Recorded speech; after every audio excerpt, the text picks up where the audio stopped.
In this question, let the system of this equation 3x minus y plus beta z is equal to 3 and 2x plus alpha y plus z equal to minus 3, x plus y plus 4z equal to 4 has infinite solution. Then 22 beta minus 9 alpha equal to. Basically alpha beta की value find करना है. Infinite solutions के लिए क्या conditions होती है कि d equal to क्या होना चाहिए, d1 equal to d2 equal to d3 equal to 0. ठीक है, ये कंडीशन फुलफिल करना चाहिए.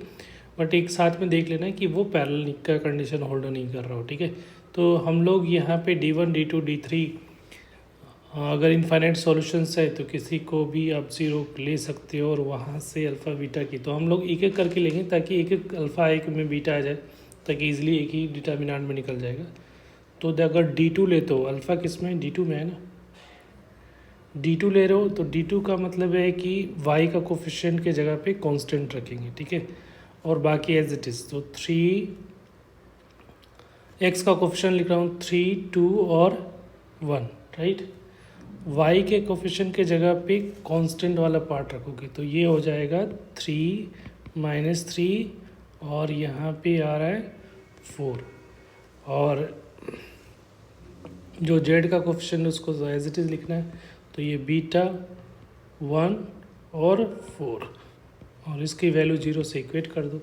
तो यहाँ से इक्वेट करोगे तो ये 3 कॉमन, ये -12 और ये -4. राइट, फिर -3 लोगे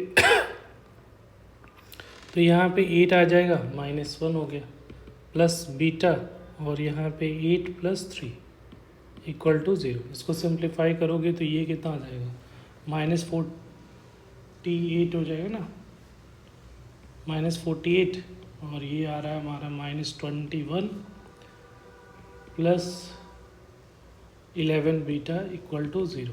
ठीक है, तो यहाँ से बीटा की वैल्यू जो आएगी -69/11 आ रहा है. तो बीटा की वैल्यू तो पता चल गया. अब अल्फ़ा की वैल्यू निकालना है. तो अल्फ़ा के लिए हम लोग क्या निकाल देते हैं, d3. तो यहाँ पे बीटा को एलिमिनेट करके, बीटा वाला टर्म जो था ये वाला था तो इसको हटाना है, तो d3 निकालोगे. तो d3 का मतलब है कि z के कोफिशिएंट की जगह पे कांस्टेंट वाला पार्ट रखना है. तो d3 निकालने के लिए फिर यहाँ पे ये 3, x का कोफिशिएंट एज इट इज़ लिखना है 8, 3, 2 और 1. और y का कोफिशिएंट क्या है, -1 अल्फ़ा और 1. और यहाँ पे z के कोफिशिएंट की जगह पे कांस्टेंट डालोगे तो ये 3 -3 और ये 4 इक्वल टू 0. अब इसको इक्वेट किया 0 से तो 3 इंटू 4 अल्फ़ा प्लस 3, फिर ये माइनस माइनस प्लस हो गया और यहाँ से 8 प्लस 3 और प्लस 3 लोगे तो यहाँ पे आ जाएगा 2 माइनस अल्फ़ा इक्वल टू 0. तो यहाँ से क्या आ रहा है, 12 अल्फ़ा प्लस 9 और यहाँ से आ जाएगा 11 plus 6 minus 3 alpha equal to 0. तो यहाँ से अल्फ़ा की वैल्यू जो आ रही है ये क्या आ रहा है, 9 अल्फ़ा हो जाएगा. 9 अल्फ़ा इक्वल टू कितनी आ रही है, ये देखो ये 26.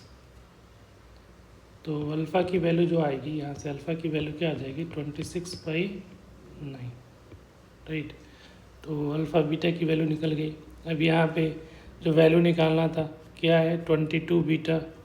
हम लोग को निकालना क्या है, 22 बीटा -9 अल्फ़ा का. तो ये 22 इंटू -69/11 और ये माइनस होगा ना, माइनस ये, यस ये माइनस में होगा. तो ये -20 तो माइनस प्लस हो जाएगा. 9 इंटू 26/9 हो गया. तो ये 9 से 9 कैंसिल, ये 2 टाइम्स मिल जाएगा. तो यहाँ से जो वैल्यू आ रही है ये -60, ये प्लस हो रहा है, ये प्लस हो रहा है तो यहाँ से प्लस आ जाएगा. तो ये जो वैल्यू आ रही है ये कितनी आ जाएगी, 138 plus 26 that is equal to 164. तो 164 इज़ योर करेक्ट आंसर. तो इसका सी ऑप्शन करेक्ट हो जाएगा. और देखो अल्फ़ा बीटा की वैल्यू चेक करना हो कि पैरेलल है, तो अल्फ़ा बीटा की वैल्यू डालने पे देखो दोनों का A1 A2 plus B1 B2 C1 C2 ऐसा पैरेलल तो बन नहीं रहा है. इसका मतलब ये कि है नो सॉल्यूशंस की कंडीशन होल्ड कर रहा है. तो ये इस केस में ये होल्ड नहीं करा, तो इस केस में इनफाइनाइट सॉल्यूशंस के लिए यही चीज़ होगा।